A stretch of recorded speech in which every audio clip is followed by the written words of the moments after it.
ମୁଁ ଆଜି ଆପଣଙ୍କ ସହିତ ସେୟାର କରିଛି ବନ୍ଧାକୋବିର ଭର୍ତ୍ତା। ଇଏ ବହୁତ ସୁନ୍ଦର, ବହୁତ ଟେଷ୍ଟି ରହିବ। ଆପଣ ଯେବେ ବନେଇବେ ତାହେଲେ ଆପଣ ଫିଲ୍ କରିପାରିବେ ଇଏ କେତେ ସୁନ୍ଦର ଆଉ କେତେ ଟେଷ୍ଟି ଲାଗୁଛି। ନମସ୍କାର, ଲିପା କିଚେନରେ ଆପଣ ସମସ୍ତଙ୍କୁ ସ୍ୱାଗତ। ବନ୍ଧାକୋବି ଭର୍ତ୍ତା ବନେଇବା ପାଇଁ ମୁଁ ଏଠି ବନ୍ଧାକୋବି ଗୋଟେ ନେଇଛି। ମୁଁ ଏଠି 400 ଗ୍ରାମର ବନ୍ଧାକୋବି ନେଇଥିଲି ଆଉ ତାକୁ ଉପରୁ ଯେଉଁ ବୁଢ଼ା ପତ୍ର ସବୁ ବାହାର କରିଦେଇଛି, ମାନେ ସବୁଜ ପତ୍ର ଗୁଡ଼ାକ ସବୁ ବାହାର କରି ନେଇଛି। ଆଉ ଏକୁ ପୁରା ଭଲକି 4 ପରସ୍ତ ଭଳିଆ ମୁଁ ଏଠି ପତ୍ର କାଢ଼ି ନେଇଛି। ଆଉ କାଢ଼ି ସାରିଲା ପରେ ମୁଁ ଏକୁ ପାଣିରେ ଭଲକି ଗୋଟା ମିଶାଇକି ଧୋଇ ନେଉଛି। ଆଉ ତାକୁ ପନିକି ସାହାଯ୍ୟରେ ମୁଁ ତାକୁ କାଟି ନେଉଛି। ପନିକିରେ କାଟିବେ ଭଲ ହେବ, କିନ୍ତୁ ଆପଣ ଯଦି ପନିକିରେ ନ କାଟି ପାରିବେ ତାହେଲେ ଛୁରୀରେ ମଧ୍ୟ ଏମିତି ମୁଁ ଯେମିତି କାଟୁଛି ସେହି ପ୍ରୋସେସରେ ଆପଣ କାଟି ନେବେ। ଏମିତି ତା ଯେଉଁ ଦଣ୍ଡାଟା ଥାଏ, ଏଇ ଦଣ୍ଡାଟାକୁ କାଟିକି ବାହାର କରିଦେବା, ନହେଲେ ରେସିପି ଜମା ଭଲ ଲାଗିବନି ଆଉ ଟାଣ ଟାଣ ହେଇଯିବ।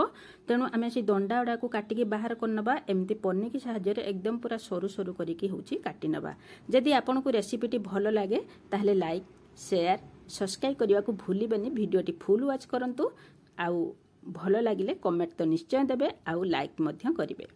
ଦେଖନ୍ତୁ ମୁଁ ସେହି ପ୍ରୋସେସରେ କୋବି ଗୁଡ଼ାକୁ ସବୁ କାଟି ନେଉଛି ଏକଦମ ପୁରା ସରୁ ସରୁ କରିକି। ଦେଖନ୍ତୁ ଏମିତି ହିଁ ସରୁ ସରୁ କରିକି କାଟିବେ, କାହିଁକିନା ରେସିପି ଭଲ ବନିବ। ମୁଁ ଏଠି ସବୁ ଗୋଟାକ ଯାକ କୋବିକି କାଟି ନେଇଛି। ଆଉ ଯେହେତୁ ମୁଁ ଧୋଇ ଦେଇଥିଲି ତେଣୁ ଏଠି ଆଉ ଧୋଇବାର ନାହିଁ, କିନ୍ତୁ କାଟି ସାରିକି ଧୋଇଲା ମାନେ ପାଣି ଅଧିକ ବାହାରିବ, ତେଣୁ ଗୋଟା ମିଶାଇକି ଧୋଇଦେବେ ବେଟର ହେବ। ମୁଁ ଏଠି ସବୁ କାଟି ସାରିଲା ପରେ ଗୋଟେ କରେଇ ବସାଇ ନେଇଛି। କରେଇ ବସାଇ ଦେଇକି ଟିକିଏ ହାଲକା ଗରମ ହୋଇଗଲା ପରେ ଆମେ ଯେଉଁ କାଟିକି ରଖିଥିଲେ କୋବିଟାକୁ ତା ଭିତରେ ଆଡ଼୍ କରିନେବା। ଏଠି ଦେଖନ୍ତୁ ମୁଁ ଯେତିକି ପାଣି ଦେଉଛି 3 ଚାମଚ ଭଳିଆ, ମାନେ ଟେବୁଲ ସ୍ପୁନରେ 3 ଚାମଚ ଭଳିଆ ମୁଁ ଏଠି ପାଣି ଦେଇଛି। ଏତିକି ପାଣି ଦେଇକି ଆମେ लो ଟୁ ମିଡ଼ିୟମ୍ ରଖିକି ଆମେ କୋବିଟାକୁ ସିଝେଇ ନେବା। ଏଠି ମୁଁ ଆପଣଙ୍କୁ 4 ମିନିଟ୍ ପରେ ଦେଖାଉଛି। ଦେଖନ୍ତୁ ଏଠି 4 ମିନିଟ୍ ପରେ ମୁଁ ଏଠି ମିଡ଼ିୟମରେ ରଖିଥିଲି। 4 ମିନିଟ୍ ପରେ କୋବି ଆମର 60% ଭଳିଆ ସିଝିଗଲାଣି। ଏଇ 4 ମିନିଟ୍ ଭିତରେ ଆମେ ତାକୁ ମଝିରେ ମଝିରେ ଟିକେ ଲେଉଟଉଥିବା, ନହେଲେ ତଳୁ ଲାଗିଯିବ। କାହିଁକିନା ଆମେ ବିନା ତେଲରେ ୟାକୁ ଭାଜୁଛନ୍ତି, ପାଣି ବି ଆମେ ଅଧିକ ଦେଇନାହାନ୍ତି, କାହିଁକିନା କୋବିରେ ବି ଜଳୀୟ ଅଂଶ ଅଛି।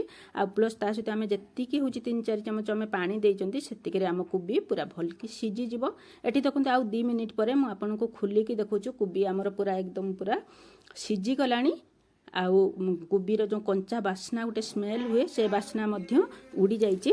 ଆଉ ଏଠି ଆମେ କ'ଣ କରିବା, ଏଥର ଗ୍ୟାସ୍କୁ ବନ୍ଦ କରିନେବା। କୋବି ଏକଦମ ଦେଖନ୍ତୁ ପୁରା ସିଝି ଯାଇଛି। ଏତିକି ହିଁ ସିଝା କୋବି ରଖିବେ, ଆଉ ଅଧିକ ୟାଠୁ ଅଧିକ ସିଝେଇବେନି, କାହିଁକିନା ରେସିପି ଆମର ଜମା ବି ଭଲ ହେବନି। ଏଠି ଦେଖନ୍ତୁ ମୁଁ ଗ୍ୟାସ୍ର ଫ୍ଲେମ୍ ବନ୍ଦ କରିଦେଇକି ଆକୁ ଥଣ୍ଡା ହେବା ପାଇଁ ଛାଡ଼ି ଦେଉଛି। ଥଣ୍ଡା ହେଇଗଲା ପରେ ଆମେ ନେକ୍ସଟ ଷ୍ଟେପ୍କୁ ଯିବା। ଦେଖନ୍ତୁ ଏଠି 7-8 ମିନିଟ୍ ପରେ ମୁଁ ଫ୍ୟାନ୍ ତଳେ ଲଗାଇଦେଇଥିଲି। ଏଠି ଆମର ବନ୍ଧାକୋବି ଏକଦମ ପୁରା ଥଣ୍ଡା ହେଇଯାଇଛି। ଆମେ ତାକୁ କ'ଣ କରିବା ନା, ଏଥର ଗୋଟେ ଗ୍ରାଇଣ୍ଡିଙ୍ଗ ଜାର୍ ନେବା। ସେଥିରେ ଗ୍ରାଇଣ୍ଡିଙ୍ଗ ଜାର୍ ଭିତରେ ଆମେ ବିନା ପାଣିରେ କେବଳ ଏଇ କୋବିକି ହିଁ ଆଡ଼୍ କରିନେବା। ଦେଖନ୍ତୁ ମୁଁ ଏଠି ବିନା ପାଣିରେ ଏଠି ସବୁ ଗ୍ରାଇଣ୍ଡିଙ୍ଗ ଜାର୍ରେ ସବୁ ଦେଇଦେଇଛି। ଆଉ ଏମିତି ବିନା ପାଣିରେ ହିଁ ଗ୍ରାଇଣ୍ଡିଙ୍ଗ କରିକି ନେଇ ଆସିଛି। ଦେଖନ୍ତୁ ଏମିତି ପୁରା ଚଟଣି ଭଳିଆ ହେବା ଦରକାର, ପୁରା ଏକଦମ ପୁରା ପ୍ଲେନ୍ ହେବା ଦରକାର, ତାହେଲେ ଆମର ରେସିପି ଭଲ ବନିବ। ମୁଁ ଏଠି 2 ଚାମଚରୁ ଟିକେ ଅଧିକ ଦେଇଦେଇଛି ସୋରିଷ ତେଲ, ଆଉ 1/2 ଚାମଚ ଗୋଟା ମାନେ କଳା ସୋରିଷ, ଆଉ 1/2 ଚାମଚ ଗୋଟା ଜିରା ଦେଇଦେଇଛି। ଆଉ ଶୁଖିଲା ଲଙ୍କା ଆମେ ଏଠି 2ଟା ଛିଣ୍ଡେଇକି ଦେଇଦେବା। ଟେଷ୍ଟ ବହୁତ ବଢ଼ିଆ ଆସିବ। ଆଉ ଗୋଟେ ପିଆଜକୁ ଆମେ ଏମିତି କାଟିକି ସରୁ ସରୁ କରିକି ପକାଇ ନେବା। ଆଉ ଗ୍ୟାସ୍ର ଫ୍ଲେମ୍ ଆମ ମିଡ଼ିୟମ୍ରେ ଅଛି। ପିଆଜ ଯେତେବେଳେ ଅଧା ହେଇଯିବ, ମାନେ 50% ଭଳିଆ ପିଆଜ ଆମର ହେଇଯିବ, ଗୋଟେ ସେତେବେଳେ ଆମେ କ'ଣ କରିବା ନା, କିଛି କଟା ରସୁଣକୁ ଦେଇଦେବା। ଏଠି 10ରୁ 12 କୁଲା ରସୁଣକୁ ମୁଁ ଏଠି କାଟିକି ଏକଦମ ପୁରା ଛୋଟ ଛୋଟ ପିସ୍ କରିକି ଦେଇଛି। ଆଉ ଏଇ ରସୁଣ ଦେଇ ସାରିଲା ପରେ ଆମେ କେବଳ 70-80 ସେକେଣ୍ଡ ଭଳିଆ ୟାକୁ ଆମେ ଭାଜିବା। ଏଠି ଯେତେବେଳେ 70-80 ସେକେଣ୍ଡ ହେଇଯିବ, ସେତେବେଳେ ଆମେ କ'ଣ କରିବା ନା କାଟିକି ରଖିଥିବା 2ଟା ମିଡ଼ିୟମ୍ ସାଇଜ୍ର ଲାଲି ଟମାଟୋକୁ ଆମେ ଏଥିରେ ଦେବା। କଲର୍ ବହୁତ ବଢ଼ିଆ ଆସିବ ଆଉ ବହୁତ ଟେଷ୍ଟ ମଧ୍ୟ ଆସିବ। ଟିକେ ହଳଦୀ ଗୁଣ୍ଡ ଦେଇଦେବା, ସ୍ୱାଦ ଅନୁଯାୟୀ ଲୁଣ ଦେଇଦେବା, ଆକୁ ବି ଅଧା ଚାମଚ ଟିକେ ଅଧିକ ଦେଇଦେବା ଲଙ୍କା ଗୁଣ୍ଡ, ଆଉ ଟିକେ ଗରମ ମସଲା ଦେଇଦେବା। ଏସବୁ ମସଲାକୁ ଦେଇ ସାରିଲା ପରେ ଆମେ ଗ୍ୟାସ୍ର ଫ୍ଲେମ୍କୁ ମିଡ଼ିୟମ୍ରେ ରଖିଛେ। ମିଡ଼ିୟମ୍ରେ ରଖିକି ଏମିତି ଆମେ କିଛି ସମୟ ପର୍ଯ୍ୟନ୍ତ ଭାଜିବା। କିଛି ସମୟ ଭାଜିଲା ପରେ ଟମାଟୋ ଆମର ସିଝି ଆସିବ। ଆଉ ସିଝି ଆସିଲା ପରେ ଗୋଟେ ବଢ଼ିଆ ବାସ୍ନା ପଳେଇ ଆସିବ। ଆଉ ଟମାଟୋ ତ ଆମର ଅଲରେଡ଼ି ମାନେ ସିଝି ଆସିଲାଣି। ଏଥର ଆମେ କ'ଣ କରିବା ନା, ଏଥର ଯେଉଁ ଗ୍ରାଇଣ୍ଡିଙ୍ଗ କରିକି ରଖିଥିଲେ କୋବିକୁ ଆମେ ତା ଭିତରେ ଏଥର ଆଡ଼୍ କରିନେବା। କୋବିକୁ ଆଡ଼୍ କରିସାରିଲା ପରେ ଆମେ ଗ୍ୟାସ୍ର ଫ୍ଲେମ୍କୁ ମିଡ଼ିୟମ୍ରେ ରଖିକି ଏମିତି ଭଲକି କଷି ନେବା।